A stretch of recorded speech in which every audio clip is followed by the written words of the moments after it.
तो षोडश अध्याय ये है दैवासुर विभाग जो।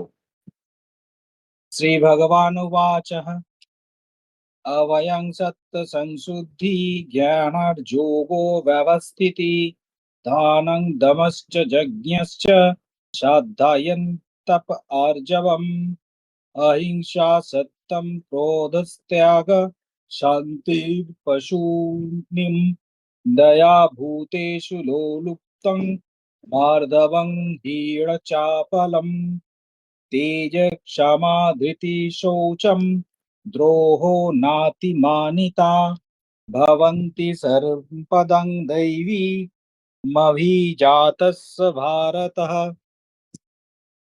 तो 1 से 3 में जो भगवान बोले वो बोले, भय का सर्वथा अभाव, अंतकरण की पूर्ण निर्मलता, तत्व ज्ञान के लिए ध्यान योग में निरंतर धीर स्थिति और स्वात्विक ध्यान, इंद्रियों का दमन, भगवान देवता और गुरुजन की पूजा और तथा अग्निहोत्र आदि उत्तम कर्मों का आचरण एवं वेद शास्त्रों का पठन पाठन तथा भगवान के नाम और गुणों का कीर्तन, सधर्म पालन के लिए कष्ट सहन और शरीर का तथा इंद्रियों के सहित अंतःकरण की सरलता, इसके साथ में मन वाणी और शरीर से किसी प्रकार भी किसी को कष्ट ना देना, यथार्थ और प्रिय भाषण, अपना अपकार करने वाले पर भी क्रोध ना होना, कर्म में कर्तव्य के अभिमान का त्याग, अंतकरण की उपरति अर्थात चित्त की चंचलता का अभाव, किसी को भी निंदादि ना करना, सब भूत प्राणियों में हेतु रहित दया, इंद्रियों का विषय के साथ संयोग होने पर भी उत्तम उनमें आसक्ति का ना होना, कोमलता, लोक और शास्त्र से विरुद्ध आचरण में लज्जा और व्यर्थ चेष्टाओं का अभाव, तेज क्षमा धैर्य, बाहर की शुद्धि एवं किसी में भी शत्रुभाव का ना होना और अपन में पूज्यनाता के अभिमान का अभाव, ये सब तो है अर्जुन देवी संपदा को लेकर उत्पन्न हुए पुरुषों के दैवी संप्रदा संपदा के लेकर उत्पन्न हुए पुरुषों के लक्षण है। तो बेसिकली यहाँ पे ये हो गया कि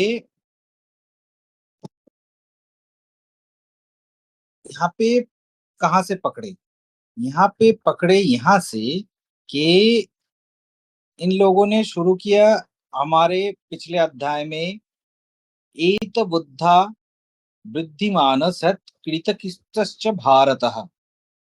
तो ये जो वहां पे कहा गया इसका यहाँ पे परिस्थिति समझा रहे हैं, ठीक है। मतलब और इसके साथ में 9वें अध्याय के 12 नंबर श्लोक में जहाँ पे राक्षस और आसुरी प्रवृत्ति, राक्षसी वृत्ति, ये जो प्रकृति के बारे में कहा गया है, उसमें जो मोह और भवबंधन का जो विषय है उसको और क्लियर किया जा रहा है, ठीक है।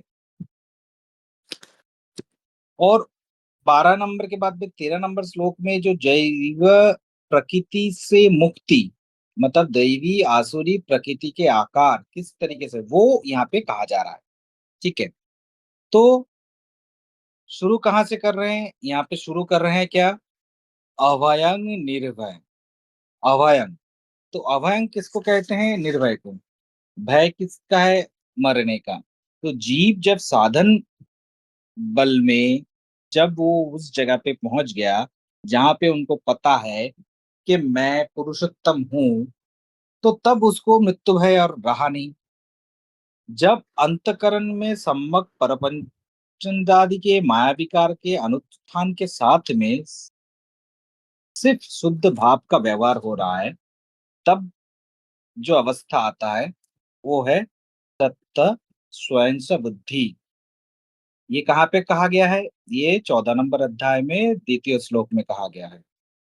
उसके बाद क्या किया, उसके बाद हम लोगों ने जाना कि ज्ञेय वस्तु को जानने का जो तुष्णि भाव है, मतलब जो विश्राम अवस्था है, वो ज्ञान है। इसके बारे में कहाँ पे कहा गया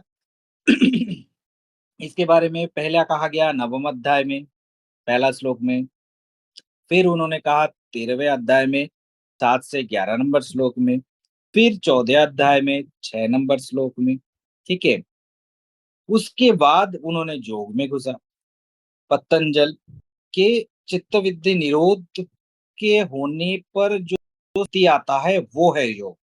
अब इन दोनों में जो निष्ठा का अवस्थिति है, तो उसमें ज्ञान, और योग में निष्ठा, तो ज्ञान योग का व्यवस्थिति पैदा हुआ। अब न्यार्जित जो धन है, सत पात्र में उसका जब दान होता है तो उसे दान कहा जाता है। ठीक। मतलब सतपा न्यार्जित धन सत पात्र में अर्पण, मतलब दान। ठीक है। ये इसके बारे में कहा गया है 10वें अध्याय में। दम, बहिर्वित्त का निरोध, यज्ञ, श्रुति और स्मृति कथित जो क्रियाएं हैं वो। इसका एक गूढ़ अर्थ भी ये भी है कि श्रुति और स्मृति में कथित तो जो क्रिया योग है वो भी इसमें आता है। वेदादि का जो अर्थ है उसका जो परिज्ञान है वो है स्वाध्याय। तप, तप मतलब क्रिया विशेष के द्वारा अंतकरण को जो सत पथ में चलाना वो है तप। आर्जव, ये है सरलता।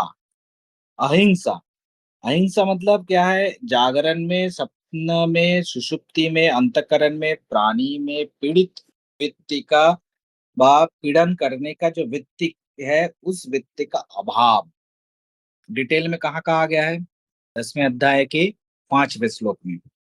सत्य मतलब अनूत वर्जन, परकृत अनिष्ट में और अनिष्ट करने में इच्छा अंतकरण में जब नहीं उठता है उसे बोलते हैं अक्रोध। क्रोध उठा मतलब क्रोध हो गया।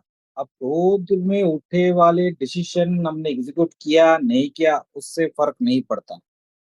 ठीक है। अक्रोध अवस्था मतलब क्रोध उठे ही ना, हो ही ना। त्याग मतलब वैराग्य। ठीक है। प्राकृतिक क्रिया में जो निवृत्ति जब होता है वो है विश्राम, वो शांति। अपैशूनम मतलब परनिंदा वर्जन, जीव कल्याण में जो काम किया जाता है वो है दया। ठीक है। आलोलोपूता मतलब लालसा रहित। मार्दव मतलब कुटिलता शून्य भाव। ठीक है। मतलब खराब काम करने का वृत्ति मन में उदय हुआ, और अपना अपना है उसका प्रतिषेधक वृत्ति मन में उदय होने से जो अवगुंठन भाव आता है उसे कहते हैं री, मतलब लज्जा। प्रयोजन की अधिक चंचलता ना दिखाने को कहते हैं अचपलता। तेज मतलब प्रताप, मतलब प्राण त्याग में अधिक खेपादि मतलब निंदादि के असहन, अतः सहने से, निंदा सहना है ऐसा काम प्राणांत भी अगर हो जाए तब भी नहीं करना। क्षमा, प्रतिफल देने का शक्ति है तब भी परकृत अनिष्ट को उपेक्षा करना है क्षमा। मैं क्षमा कर सकता हूँ, मैं उसका फल दे सकता हूँ, प्रतिफल दे सकता हूँ, मैं उसको मतलब उसने जो किया है वो उसका मैं उचित उत्तर दे सकता हूँ, मेरे पास वो क्षमता है, तब भी उनका अनिष्ट ना करना इसे कहते क्षमा। मैं कर ही नहीं सकता उसे क्षमा नहीं करते। ठीक है। धृति, धारणावती जो शक्ति है, सोच, मौन का जो स्थिरता है, इसके बारे में डिटेल में कहा गया है 13वें अध्याय के 7वें श्लोक में। ठीक है। अद्रोह, अद्रोह का मतलब है परजिघांग, जो स्वभाव जो वर्जन है वो है अद्रोह। नाति मानिता, मैं जैसा। ठीक है। उससे दूसरे की काम का मतलब पास से उससे ज्यादा बढ़ाई जो है उसका आकांक्षा ना रखना, जिसे अभी मतलब बहुत ज्यादा अभी के टाइम में जो हो रहा है, ये करने के लिए इन्फ्लुएंस किया जाता है कि ये करो। ठीक है। बहुत ज्यादा और इसका एक अच्छा नाम भी दिया है, जिसका नाम है ग्रेटिफिकेशन। ठीक है। और इसमें ये भी कहा जाता है कि मतलब तुम अपने पास में जो आ रहा है, मतलब तुम मार्केटिंग कर रहे हो किसी दूसरे का, तो वो जितना कर सकता है उससे बढ़ा चढ़ा के ऐसा एक प्रोपागेंडा तुम सेट कर दो दूसरे के मन में कि वो पहले से ही इन्फ्लुएंस्ड हो जाए कि बाप रे, मेरे सामने बात करने के लिए या फिर मेरे सामने जो प्रोडक्ट आ रहा है, तब ये जो प्रोडक्ट आ रहा है इसके बारे में मतलब ये अगर मैं नहीं लिया तो मतलब मैं मूर्ख हूँ, या फिर इससे बात करने के लिए जो सौभाग्य मुझे हो रहा है, इससे बढ़िया तो और कुछ नहीं, मतलब यही जिंदगी का मेरा लक्ष्य था। ठीक है। तो ये वाला जो है, इसको इससे हटने का दिए हैं। ठीक है, बहुत लोग करते हैं। ठीक है। ये मतलब भयंकर तरीके से हमारे मन के अंदर में ये घुस गया है, जिसके कारण से फोमो वाला जो अभी आ रहा है, डिप्रेशन, वो आ रहा है। उससे चाहते में ये आ रहा है कि कंसंट्रेशन पावर घट रहा है, किसी एक चीज के ऊपर फोकस नहीं है। अरे ये नहीं किया, वो चलो, अरे ये करने से एक काम कर रहा था, दूसरा काम, अरे वो नहीं किया, वो कर, तो कोई काम भी सही से नहीं हो रहा है। तो ये वाला जो है, तो इसके लिए ये नाती मान्यता के बारे में कहा गया है कि वैसा मत करो। ठीक है। तो अब जिसके अंतःकरण में सदा विद्यमान है जो, वो भारत, उसको दैवी अभिमुख में जात उत्पन्न पुरुष का लक्षण वही है। दैवी संपदा के लेकर उत्पन्न हुए पुरुषों का लक्षण वही है। ठीक है। नेक्स्ट।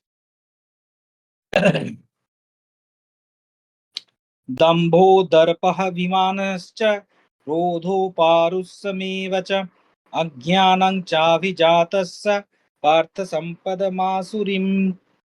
दर्प, दर्प, अभिमान, क्रोध, निष्ठुरता, अविवेक, ये जो आसुरी संपद अभिमुख में जात व्यक्ति का होता है। ठीक है। दंभ, घमंड। ठीक है। तो दंभ मतलब कौन सा वाला है?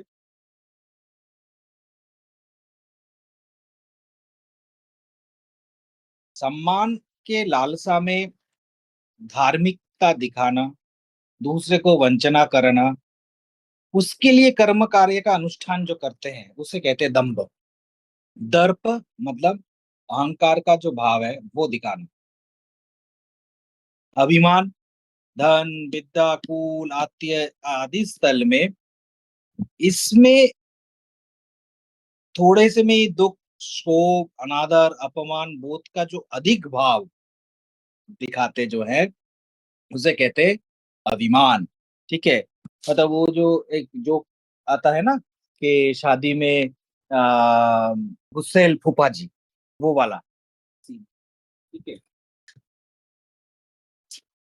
तो वो वाला नहीं होना चाहिए। इसके बाद में आता है पारुष्य, मतलब है रूरता, कर्कशता। ठीक है। वो वाला। इसका विपरीत जो बोधन है वो है अज्ञानता। हे अर्जुन, आसुरी संपद अभिमुख में जात व्यक्ति जो है, अनुकरण में उनके अंदर में यही सब रहता है। फिर दैवी संपदि मोक्षाय निबंधाय सुरीमता मासु च संपदं दैवी अभि जातो हसि पांडवः। तो देवी संपदा मुक्ति के लिए और आसुरी संपदा को बांधने के लिए मानी गई है। इसलिए हे अर्जुन, तू शोक मत कर, क्योंकि तू देवी संपदा को लेकर उत्पन्न हुआ है। ठीक है। देवी संपदा को लेके उत्पन्न हुआ है अर्जुन। तो देवी संपन्न भगवान कह रहे हैं, देवी संपन्न जिन लोगों में है, वो, उसमें जो जात होते हैं, उसमें जो जीव है, वो मुक्ति मिलता है। आसुरी संपद में जात जो व्यक्ति है, वो जीव माया के बंधन में फंस जाते हैं। तो साधक जब साधना कर रहा है, उस समय साधक के अंतःकरण में मैं कौन सा संपत जात हूँ, ये प्रश्न जब उठता है, तो वो तब उनको ये आत्मबोध में उत्तर मिलता है, हे पांडव, सोचना करने के लिए कुछ जरूरत नहीं है। ठीक है, तुम दैवी संपत जात हो, तो तुम्हारा मुक्ति अनिवार्य है।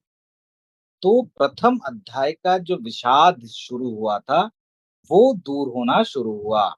ठीक है, अब डायरेक्ट डायरेक्ट दूर कर रहे हैं। ठीक है, फिर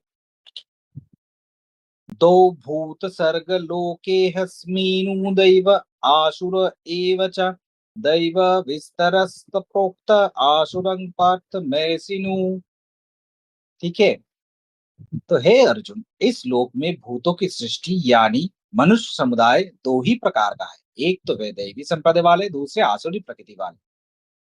उनमें से देवी प्रकृति वाले का तो विस्तार पूर्वक कहा गया, अब तो आसुरी प्रकृति वाले मनुष्य संप्रदाय के विस्तार पूर्वक मुझसे सुन।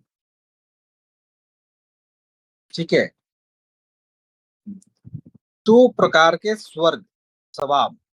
ठीक है, दैवी संपद, आसुरी स्वभाव। दैवी स्वभाव, आसुरी स्वभाव। ठीक है, तो 12 नंबर श्लोक में जो राक्षसी और आसुरी प्रकृति जो दोनों कहा गया है नवम अध्याय में, उसको यहाँ पे एक शब्द में आसुरी सर्ग या फिर स्वभाव कहा गया है। ठीक है, तो मनुष्य का ये जो दो सर्ग है, ये संपद, तो दैवी संपद विमुक्ति का कारण, उपादेय ग्रहणीय, आसुरी संपद निबंधन का कारण, हेय त्याज्य। ठीक है, तो जो दैवी स्वभाव संपन्न जिसका है, उसका विस्तार रूप में गीता में तो कहा गया है। अब ये भी कहा जा रहा है, मतलब किस तरीके से इसका जो सार दिया गया है, अगर हम लोग द्वितीय अध्याय में मनोनिवेश करें तो हम लोगों को स्थितप्रज्ञ का लक्षण मिलेगा। द्वादश अध्याय में भक्त का लक्षण मिलेगा। त्रयोदश अध्याय में ज्ञान वाला मिलेगा। चतुर्थ अध्याय में गुणातीत पुरुष का लक्षण मिलेगा। ठीक है, इस तरीके से। तो अब जो आसुरी है, जो रहने से मनुष्य का आसुर भाव संपन्न होता है, राक्षस भाव संपन्न होता है, जो त्याज्य है, वो भी जानना जरूरी है। तो अब भगवान उसी के बारे में कह रहे हैं। प्रवृत्तिं च निवृत्तिं च जनाना विदुरासुरा न शौचं नापि चाचारो न सत्तं तेषु विद्यते। आसुर स्वभाव वाले मनुष्य प्रवृत्ति और निवृत्ति, इन दोनों को ही नहीं जानते, इसलिए उनमें ना तो बाहर भीतर की शुद्धि है, ना श्रेष्ठ आचरण है, और ना सत्य भाषण है। ठीक है, इन तीनों में से कुछ नहीं है। अब चलें आगे बढ़ते हैं। तो यहाँ पे क्या क्या कहा गया? आसुरा और स्वभाव, वृत्ति निवृत्ति दोनों उसके नहीं, तो इसके सोच नहीं, आचार नहीं। तो पुरुषोत्तम पद मतलब ब्रह्मत्व माने के लिए जो साधन निष्ठा है, वो उसको कहते हैं प्रवृत्ति। तो प्रवृत्ति मतलब सर्वतोभाव, और उसके साथ में वृत्ति। तो ब्रह्मत्व मिलने के बाद जो सनातन विश्राम जो मिलता है, वो है निवृत्ति। ठीक है, तो मतलब यहाँ पे किसी साधक का वृत्ति का जो उदय है, उसका कारण जो है, मूल कारण जो है, वो भी नष्ट हो गया है, इसलिए उसको निवृत्ति अवस्था मिला है।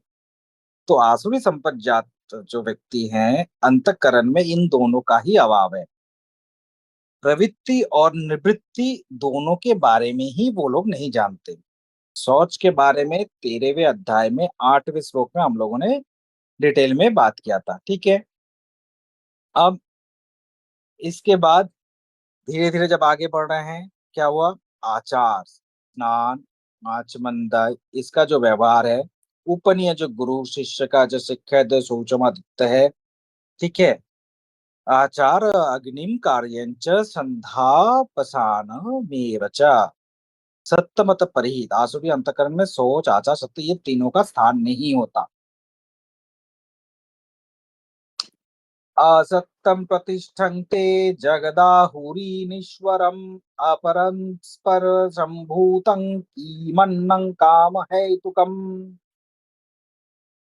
वो आश्रित प्रकृति वाले मनुष्य कहा कहते करते हैं कि जगत आश्रय रहित, सर्वथा असत्य और बिना ईश्वर के अपने आप केवल स्त्री पुरुष के संयोग से उत्पन्न है।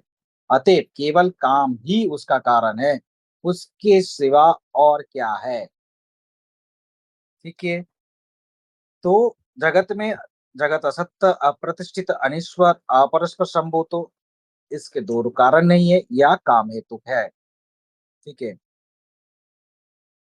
धर्माधर्म बोल के कुछ है नहीं, सत्य ईश्वर कुछ है नहीं। स्त्री पुरुष महिषन में काम के लिए जगत उत्पन्न हुआ है।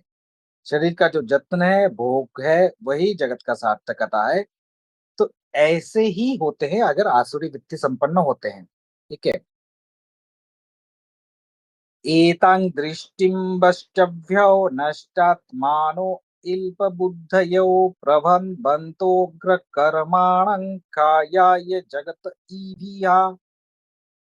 तो इसमें क्या कहा, इस मिथ्या ज्ञान से अवलंबन करके जिनका स्वभाव नष्ट हो गया है तथा जिनकी बुद्धि मंद है, वे सबका अपकार करने वाले क्रूर कर्मी मनुष्य केवल जगत के नाश के लिए ही समर्थ होते हैं।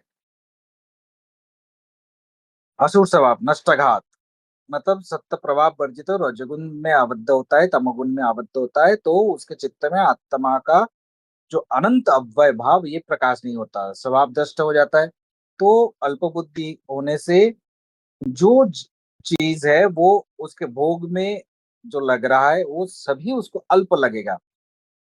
ठीक है।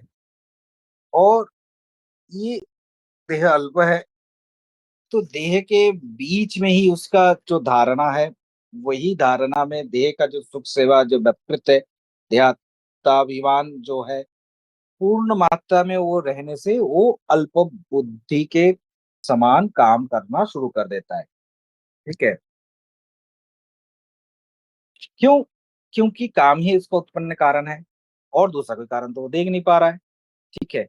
अब जब इस मन से वो आगे बढ़ रहा है, तो अब बढ़ते बढ़ते स्वभाव भ्रष्ट अल्पबुद्धि कामपरायण होने से परलोक साधकता, उग्र हिंसा तक कर्म में प्रवृत्त होना, जगत का हिताचरण करना, तो जगत का क्षय के निमित्त प्रादुर्भाव होना, तो इस तरीके से वो आगे बढ़ते हैं। ठीक है। अब इसके साथ में फिर क्या हुआ?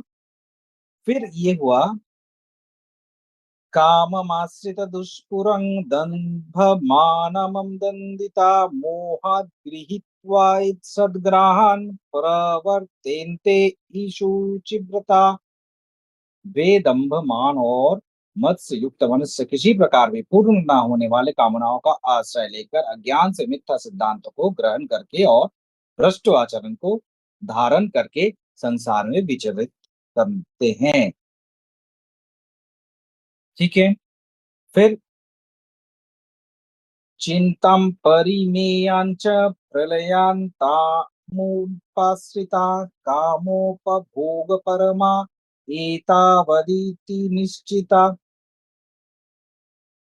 क्या कह रहे हैं? कह रहे हैं तथा वे मृत्यु पर्यंत रहने वाले असंख्य चिंताओं का आश्रय लेने वाले, विषय भोग के भोगने में तत्पर रहने वाले और इतना ही सुख है इस प्रकार मानने वाले होते हैं। ठीक है। तो अब वो किस तरीके से आगे बढ़ रहा है? दुष्परिणय इच्छाएं को आश्रय। ठीक है। उसमें क्या हो सकता है? उसमें दंभ, मान, अविवेक का ग्रहणीय जस, वो सब वो लेता है। ठीक है। असुचि व्रत में दीक्षित होता है। ठीक है। मतलब किसी भी प्रकार के हो सकते हैं। ठीक है, आसुरी वृत्ति। ठीक है, वो खाने में भी हो सकता है। ठीक है।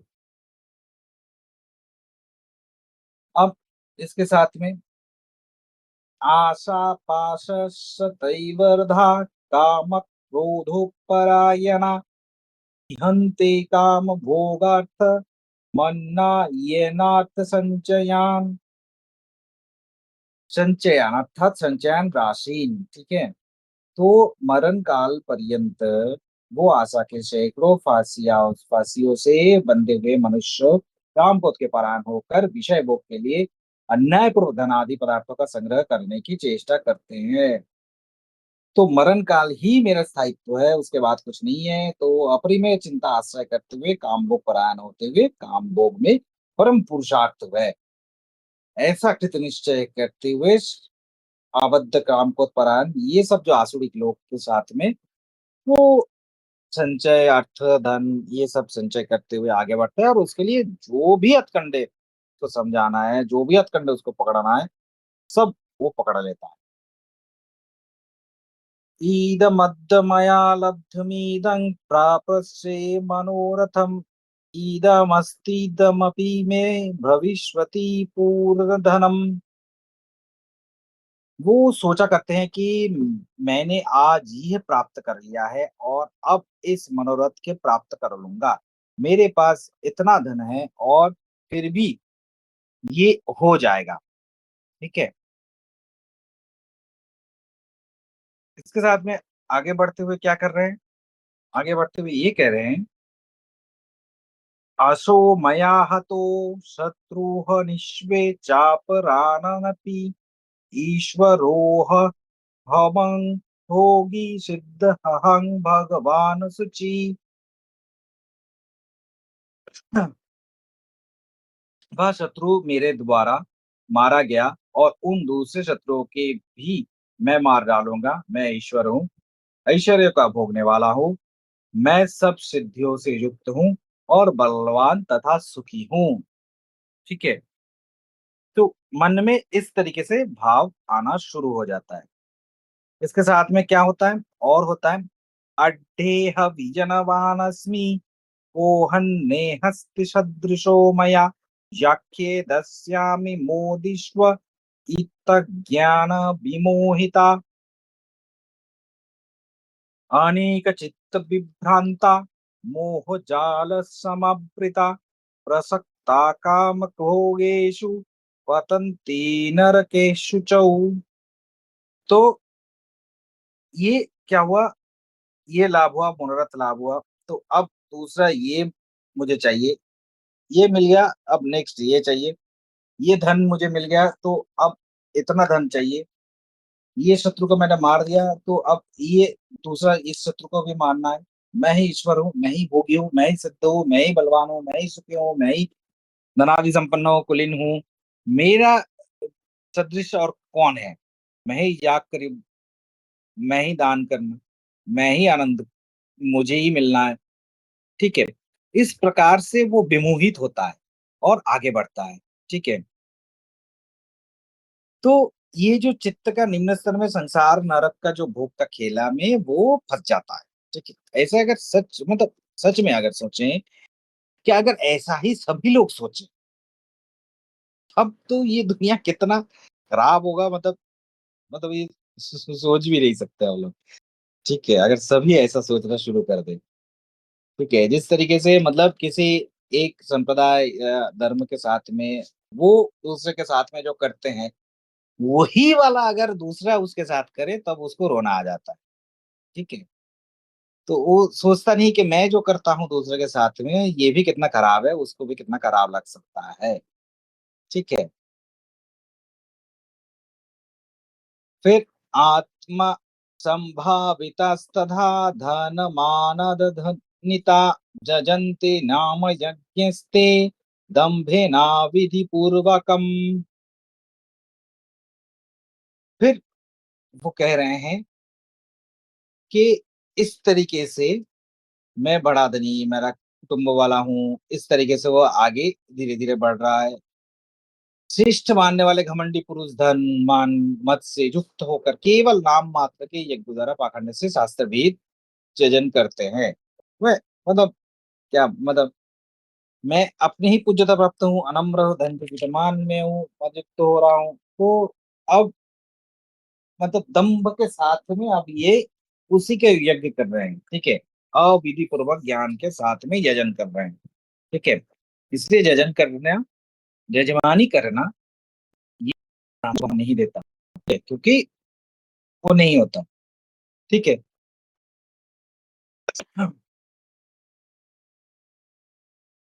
क्यों, क्योंकि यज्ञ में भेद जो है वो संग जो है वो है सात्विकता। ठीक है, तो वो सत्ता वो नष्ट कर ठीक है, और वृथा ही यज्ञ का वो कर्ता बनता है या फिर कर्ता बनने का सोचता है। ठीक है, फिर अहंकारं बलं दर्पं कामात्मपरदेषु प्रतो हव्यसु वे अहंकार घमंड काम ध्यान और दूसरों की निंदा वाले पुरुष और दूसरों के शरीर में स्थित मुझ स्वामी से देश करने होते हैं। जो मन में महंकार आ गया, दर्प आ गया, क्रोध आ गया, यही तो सब मूल है।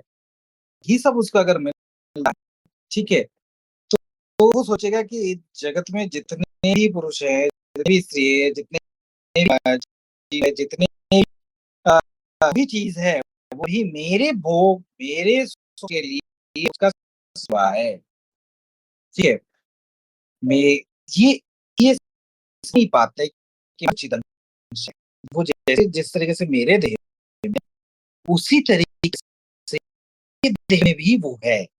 ठीक है, तो मतलब इसी के चलते जो होता है, कहीं पे भी किसी भी जगह पे, किसी भी झगड़ा में, किसी भी जगह पे यही वाला सोच आप देखिएगा हमेशा बीच में आ जाता है कि शायद मैं उससे ज्यादा, मेरा इफेक्टिवनेस है, मैं उससे ज्यादा कुछ कर रहा हूं, मैं ही श्रेष्ठ हूं, या फिर मैं ही सिर्फ ये काम कर रहा हूं और कोई नहीं, और कोई नहीं कर रहा है, और मुझसे आगे कुछ कर रहा है, ऐसा हो ही नहीं सकता। ठीक है, हो सकता है, ठीक है, कि उससे अच्छा कुछ कर रहा है, लेकिन वो सोच ही नहीं पाएगा। वो ये भी नहीं सोच पाएगा कि मेरा जब दुष्समय था या फिर मेरे साथ में कोई अब जब नहीं था, तब मुझे मेंटल फिजिकल सपोर्ट देने के लिए ये दूसरे बंदे तो थे। शायद हो सकता है मेरा जो काम है उसमें उसके एक्सपर्टाइज नहीं है, इसलिए उसने वो काम नहीं किया, लेकिन ये भी तो हो सकता है कि उसने जिसमें एक्सपर्टाइज करके मुझे आगे बढ़ाया है, अपने काम से जो आगे बढ़ा के दिया है, आगे मुझे जितना भी आगे बढ़ा के दिया है, उसी के चलते आज मेरा ये स्टेटस है, आज मैं ये कर पा रहा हूँ। इतना सोच ही नहीं पाते। ठीक है, तो ऐसे ही पता चल जाता है कि वो कौन से वृत्ति में अभी है। तो ये जो मैं शब्दवाच्य है, या तो उस शब्दवाच्य में समान भाव में वो शब्दवाच्य भी है, मैं करता हूँ, मैं भोगता हूँ, ये जिसका मन में है, जिसका आत्मदेह में स्थित है, यथार्थ मैं को जो देश नहीं करता है, जो भोग्य वस्तु ज्ञान में प्राणीवत प्राणीपीड़न परधेय में भी उसी मैं हूँ। ठीक है, तो ये नहीं सोच पाता, तो उनमें ये दिक्कत आ जाता है। फिर तानहं देशवत् क्रूरं संसारेषु नराधमान् क्षिप्रमजस्रं सुहना शूरिष्वेव जेनिषु। उन देश करने वाले पापाचारी और क्रूर कर्मी नराधम को मैं संसार में बार बार आसुरी योनियों में ही डालता हूँ। ठीक है, आसुरी योनि में क्यों डालते हैं? ऐसा क्या है, रिवेंज ले रहे हैं इस तरीके से? नहीं, अहंग कुटस्थ जो चैतन्य जो अवस्था है सर्वभूत सम, इसका तो देश भी नहीं है, प्रिय भी नहीं है, कुछ नहीं है। कर्म फल का विधाता, जिसका जैसा कर्म उसको वैसा फल, उसमें मतलब 1 इंच का भी उलट फिर नहीं हो सकता।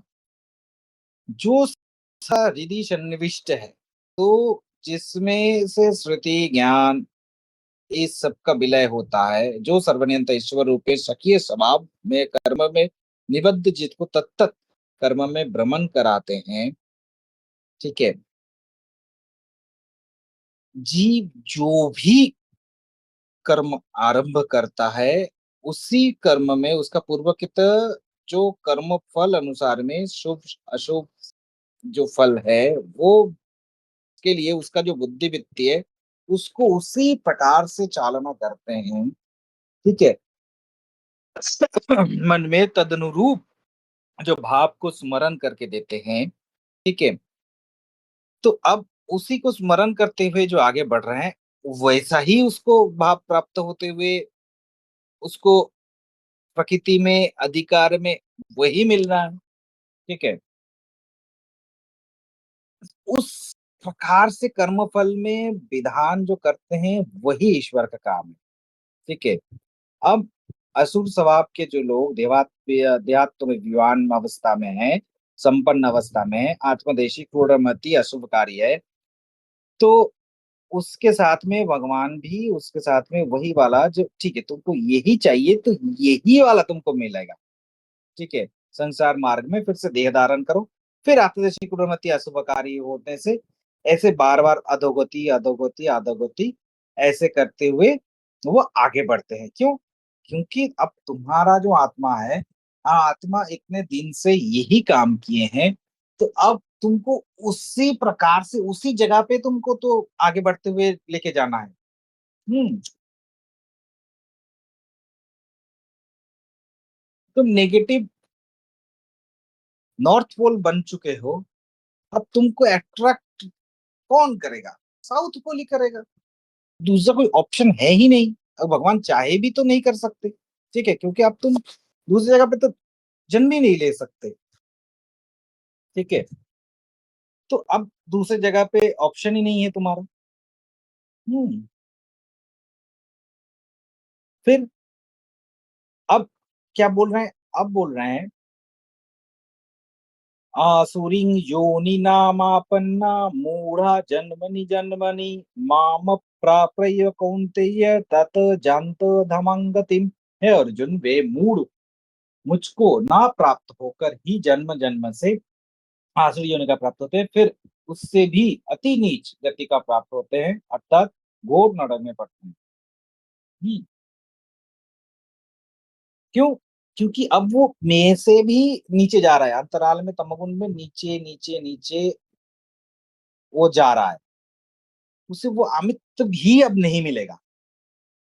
ठीक है? अब अमित्व भी नहीं मिलेगा, मतलब वो जीव जगत में अब नीचे के और मनुष्य से भी नीचे जा सकता है, कीट पतंग आदि हो सकता है,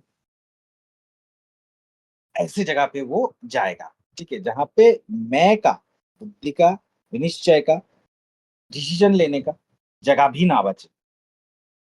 हम्म, फिर आगे बढ़ते हुए क्या कर रहे हैं?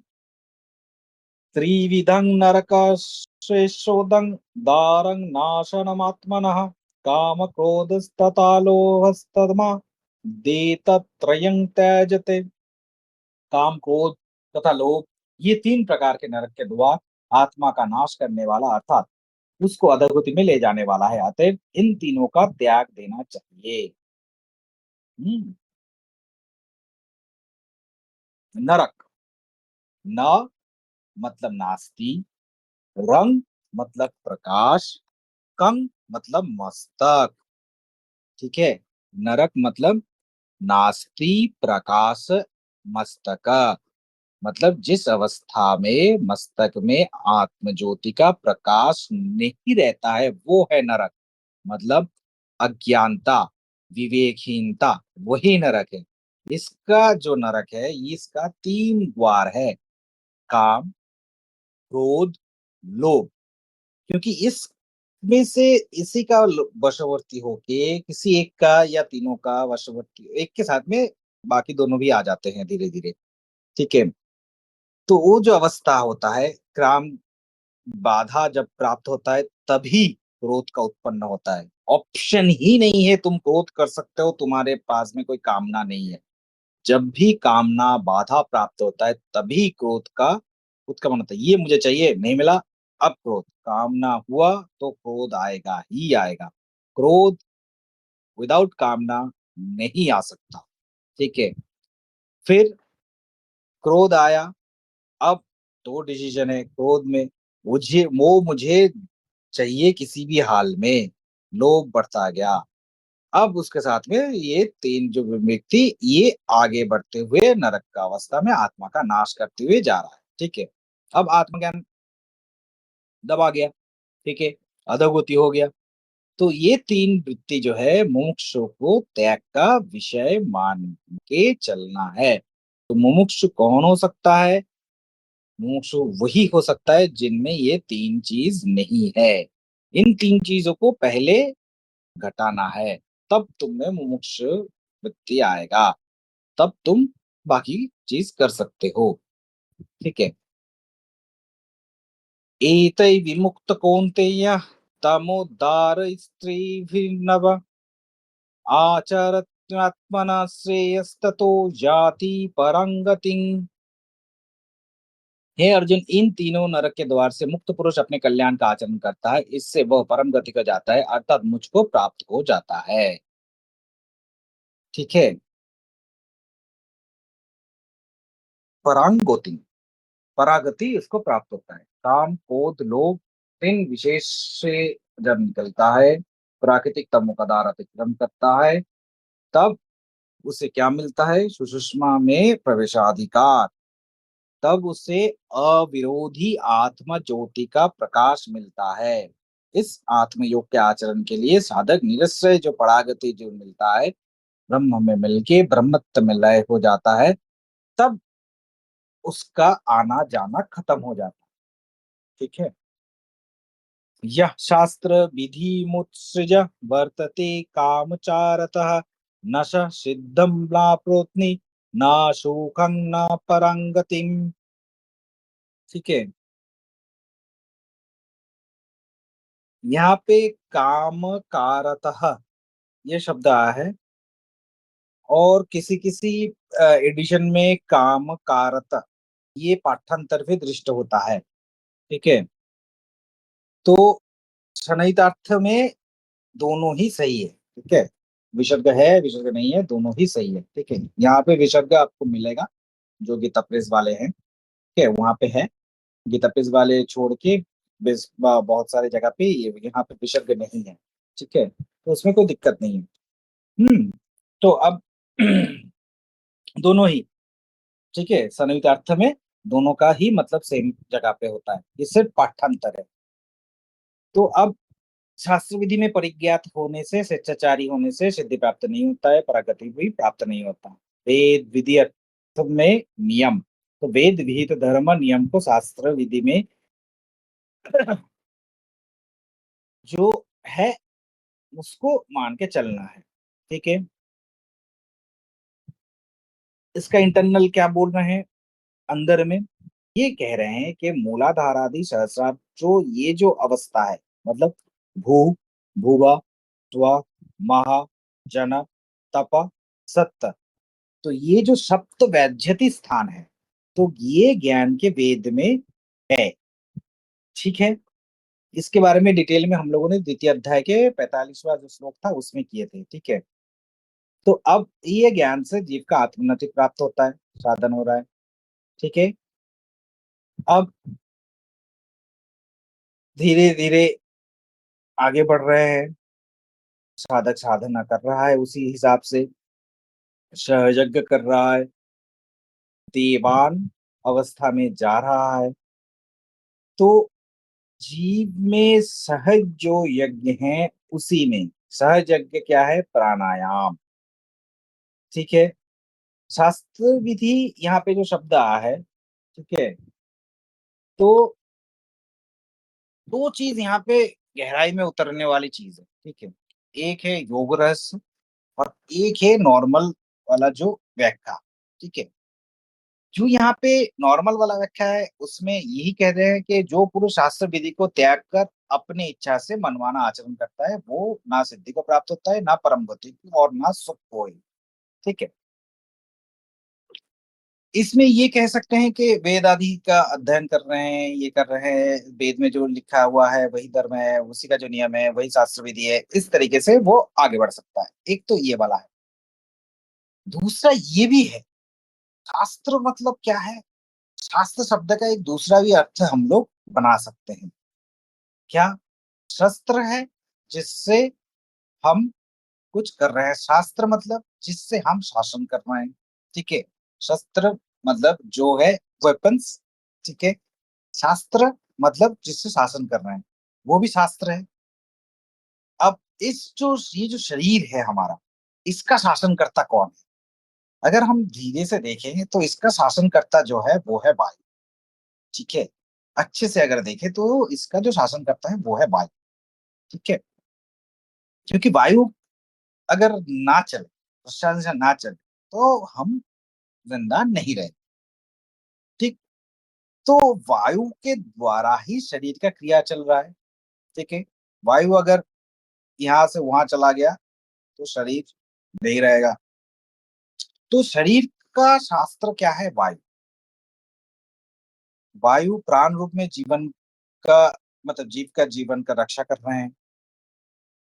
अब इसी वायु को जब सम और सूक्ष्म में जब क्रिया कर रहे हैं, ये जीव को ज्ञान दे रहा है, ब्रह्मत्व दे रहा है। विकृत जब हो रहा है, पागल कर रहा है, संसार किट कर रहा है। ठीक है? तो इस प्रकार से फिर आगे बढ़ते हैं। तो शरीर का जो शासक है वायु को अगर कोई आयत्त कर सकता है तो जीव का आत्मोन्नति होता है। तो अब इस वायु क्रिया संबंध में जो नियम है उसी को शास्त्र विधि कहते हैं। उसके बारे में जहां पे लिखा हुआ है, उस शास्त्र विधि शब्द के अर्थ में जहां पे लिखा है, उस सहयज्ञ में प्राण क्रिया अगर करते हैं, वही ब्रह्मा का जो मुख निश्चित वेद का जो विधान है। ठीक है? तो अब धीरे धीरे सोचो, जब उन्होंने द्वितीय अध्याय में त्रैगुण विषयक वेदा इस शब्द के हम लोग डिटेल में गए थे, तो अब उसमें उन्होंने ये कहा था कि ना करो, त्रैगुण विषयक वेदा है। तो भगवान वेद विधि अवहेला नहीं करने के लिए कहा है। वेद विधि निस्त्रिगुण होने का उपाय, आधार घर में अभिलाषित जिनिस देखने का उपाय, जैसा लाइट है अंधकार में देखने का, वैसे ही निस्त्रैगुण होने का एकमात्र उपाय वेद विधि ही है। अविष्ट चीज जब मिल जाता है, तब जैसे लाइट में और प्रयोजन नहीं है, तो शास्त्र विधि त्याग करके जो शिष्टाचारी होता है वो भ्रांत है, जिसका सिद्धि रिद्धि परागति कुछ प्राप्त नहीं होता है। तो जब तुम साधना करते हो, क्रिया करते हो, वेदोक्त क्रिया करते हो, तभी उसका जो कर्म कांड जब तुम करते हो, सही समझ के जब करते हो, तभी तुम्हारा खुद का जो कर्म कांड है वो सफल होता है, तब वो तुमको सब देता है। और तभी तुमको गुणातीत निस्त्रैगुण्य पद तुमको मिलेगा। ठीक है? तभी तुमको वहां पे जाके ज्ञान कांड मिलेगा, कर्म कांड को धीरे धीरे करते हुए आगे बढ़ते हुए। ठीक है? अब इसी में जब वो उन्होंने तृतीय अध्याय में जो किस तरीके से प्राण किया करना है, नियम का जो व्याख्या उन्होंने किया है। ठीक है? तो वहां पे उन्होंने उसको डिटेल किया है, जो 21,600 बार का जो अहोरात्र जो क्रिया चल रहा है हमारा, तो उस विधि सिद्ध क्रिया को परित्याग करते हुए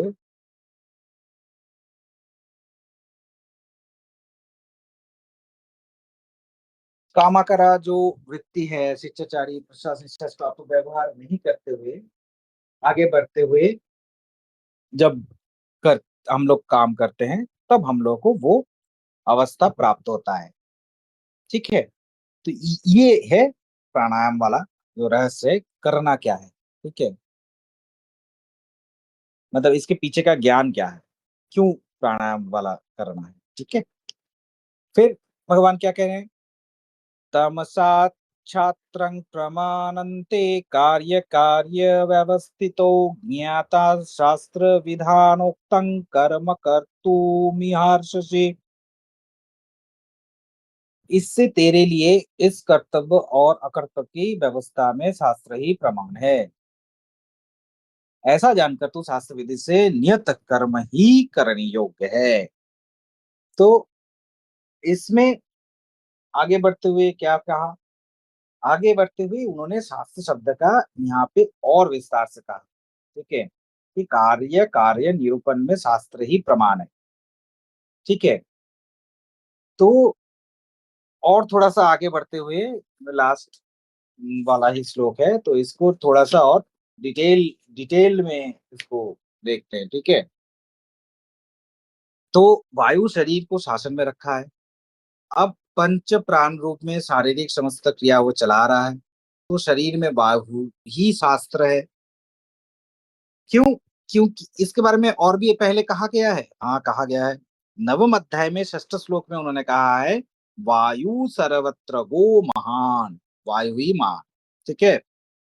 तो इंद्रिय वित्त समूह मतलब मन बुद्धि अहंकार चित्त के क्रिया भी वायु के क्रिया के वश में चालित होता है।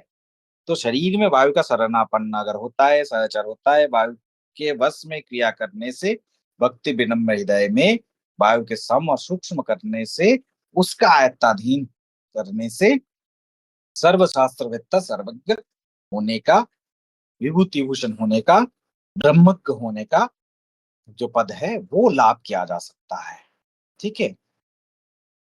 क्यों? अच्छा, उपनिषद में भी कहा गया है। हाँ, उपनिषद में भी ये कहा गया है। अगर प्रश्नोपनिषद में तृतीयो जो सूक्त है उसमें कहा क्या गया है, प्राणाग्नय एव तस्मिन् पूरे जागृति, मतलब प्राण वायु स्वरूप अग्नि ही इस शरीर को जागृत गुरु है, ठीक है। शिखा के बारे में मैंने कहा था कि लोग शिखा रखते हैं जो, ठीक है। क्यों? जठराग्नि है, खाना किस तरीके से खाना है, खाना नहीं खा रहे हैं हम लोग यज्ञ में, उस अग्नि में आहुति दे रहे हैं, तो खाने में क्यों इतना वाद विचार है, ठीक है। तो वायु की जो वहां पे क्रिया प्रश्न में कहा गया है वो है ब्रह्म विद्या, क्यों वायु वहां पे ब्रह्म है, ठीक है। तो एक तो ये उपनिषद में अगर जाते हैं वहां पे मिलेगा, नमस्ते वायु तमेव प्रत्यक्ष ब्रह्मसि तमेव प्रत्यक्षं वदिष्यामि ऋतं वदिष्यामि सत्यं वदिष्यामि तन्मावतु, ठीक है। तो सब जगह पे ये कहा गया है, ठीक है। इसके साथ में वायु का दो गुण है, एक है शब्द, एक है स्पर्श, सही। फिर शब्द आता है वायु से, वायु स्पर्श करता है, ठीक है। तो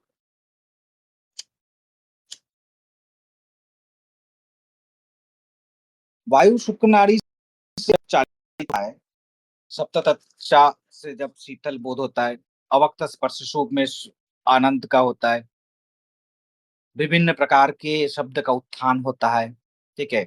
ऐसे ही दोनों अंगुली से अगर कान को बंद कर दे तो हम लोग डिफरेंट प्रकार के हम लोग सुनते हैं शब्द, ठीक है। शंख को कान में अगर लगाते हैं तो समुद्र वाला आवाज आता है, क्योंकि वो घूमते घूमते वायु उस प्रकार के शब्द बना लेता है।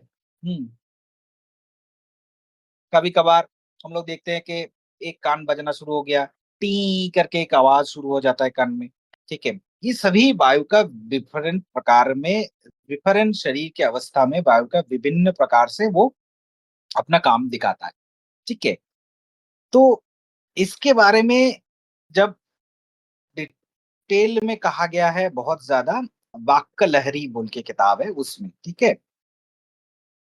तो ये जब शब्द होता है, ये शब्द में अगर ध्यान लगाए, उस ध्यान लगाने का एक प्रक्रिया है, उस प्रक्रिया में से अगर धीरे धीरे आगे बढ़े तो यही शब्द क्रम क्रम में नाद में परिणत होता है, ठीक है।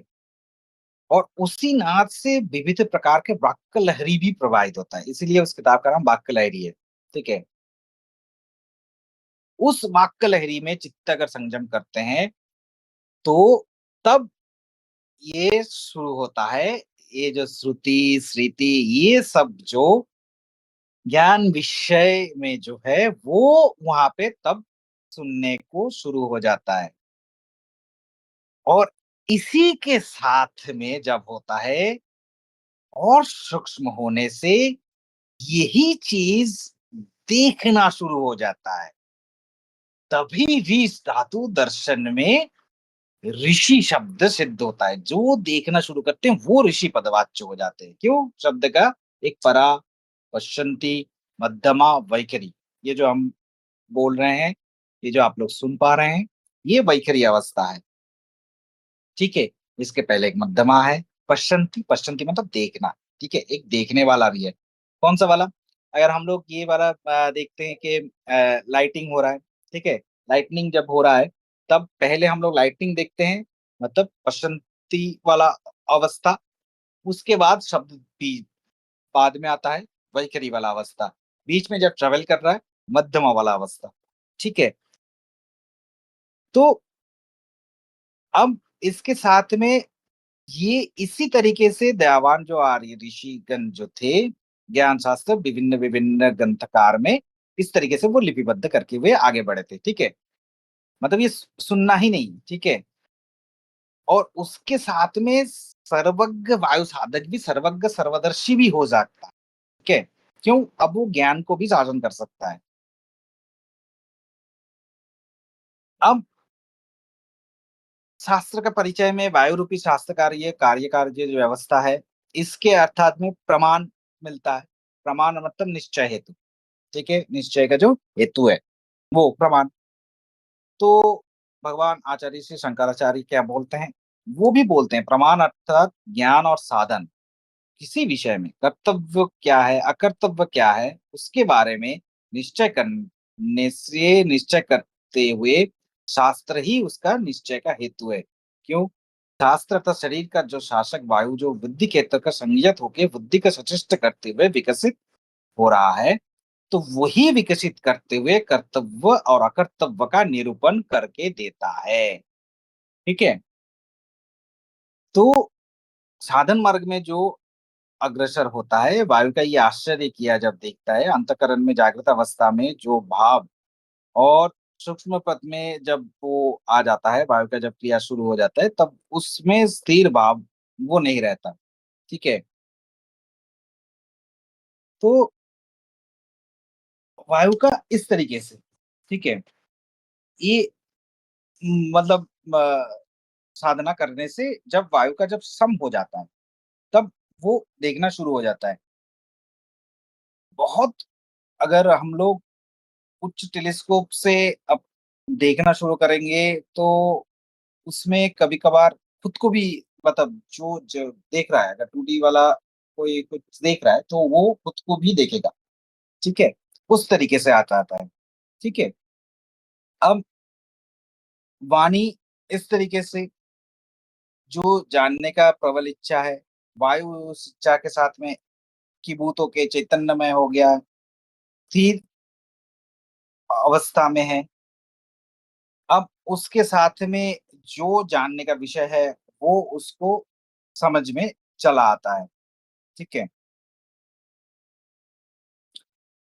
अब इसके साथ में धीरे-धीरे जब आगे बढ़े, तो उसके साथ में जब आगे बढ़ते हुए डिफरेंट टाइम में डिफरेंट तरीके से हम लोगों को डिफरेंट कलर्स भी देखने को मिलेगा।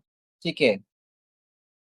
उसका नाम भी दिया गया है, किसी का नाम है रौद्री, किसी का नाम है दलिता जनपद, किसी का जलस्थ अंगारवत, किसी का जंगाल। तो इस तरीके से डिफरेंट डिफरेंट कर्मफल, उसका जो फलाफल, उसको जानते हुए कर्तव्य क्या है, अकर्तव्य क्या है, उसका स्थिर करते हैं। ठीक है? जब खेती का रंग दिखता है, तब पता चलता है कि हाँ, कर्म करने से आशु फल मिलता है, शुभ-अशुभ होता है, निरापद होता है। दूसरा रंग देखने से पता चलता है कि फल शायद नहीं मिलेगा, संदेहजनक होगा। ठीक है? तेज का अगर रंग दिखेगा तो समझ आएगा कि ये कर्म करूँगा तो सिद्धि लाभ नहीं होगा, फल नहीं मिलेगा। मरुत का जब रंग दिखेगा तब तो ये दिखेगा कि ये शुभ होगा लेकिन स्थायी नहीं होगा। ठीक है? बोम का जब रंग दिखेगा तब समझ में आएगा कि फल होगा लेकिन विलंब में होगा। ठीक है? तो इस तरीके से है। ठीक है? तो अब धीरे-धीरे उच्च से उच्चतर अवस्था में उठने से ये जो उन्नति पथ में जो कंटक जो है, वो धीरे-धीरे वो भी नाश हो जाता है। ठीक है? तो देवान भाव यतानेन, तो शास्त्र विधि, विधि पालन में विघ्न उपस्थित होने से, ठीक है, उसके साथ में धीरे-धीरे करने से ग्रंथि भेद होता है, एड़ा-पिंगला शोधन किया होता है, तो इस तरीके से धीरे-धीरे आगे बढ़ते हैं। ठीक है? तो अब अधिकार भूमि में क्षत्रिय चूड़ामणि अर्जुन को ये भगवान कह रहे हैं, ठीक है? किस अवस्था में धनु उत्तोलन करने से शत्रु संपात में आरंभ होते, अहं ममेति संसार मोह से मोहित होके शोकाकुल के धनु परित्याग करते हुए वो वहां पे बैठ गए। उससे वो उस मोह का दूर कर रहे हैं, ठीक है? तो उसमें कहते हुए वो कह रहे हैं, शास्त्र विधान उक्तं कर्म ज्ञाता कर्तुम अर्हसि सहजं कर्म कौन्तेय सदोषमपि न त्यजेत्। तुम क्षत्रिय हो, तुम में सत्व में से रजगुण प्रधान है, क्षत्रिय का लीलास्थल समर्पित है, तुम समर्थ में आगत हो गए हो। ये जो अधिकार भूमि दंडायमान अवस्था, मतलब स्वभावज कर्म शौच तेज धृति दाक्ष युद्ध पलायन दान ईश्वर भाव, ये जो शास्त्र विधानोक्त कर्म है, ये कर्म व्यतीत और कुछ भी कर्म तुम्हारा श्रेय नहीं है, ठीक है? अब तुम अगर तुम्हारा ये स्वभाव जो कर्म जो है उसको तय करते तमगुण के आश्रय करके मोहग्रस्त होगा, तो अध गचिंती तामसा, तो अधगति में प्रतीत होगा ही। सूर्य तेज रीति अवलंबन में प्राण चालना का क्रिया करो, फिर प्राण सूक्ष्म प्राण लो प्रतिकूल वासना वृत्ति निश्चय विनष्ट करो, ठीक है? तो इस तरीके से उन्होंने दैवासु संपद विभाग योग में वायु के बारे में और किस तरीके से साधना करना है, साधना करने से किस तरीके से तुमको क्या मिलेगा इस वायु साधना से, इसके बारे में उन्होंने डिटेल में कहा, ठीक है? तत्तदीति सी समद्विग्रासव ब्रह्म जिज्ञायां योगो शास्त्रस्य कृष्ण अर्जुन संवादे दैवासु संपद विभाग योग नाम षोडश अध्याय समाप्तः। फिर नेक्स्ट दिन हम लोगों का होगा सप्तदश अध्याय श्रद्धात्रय विभाग योग, ठीक है?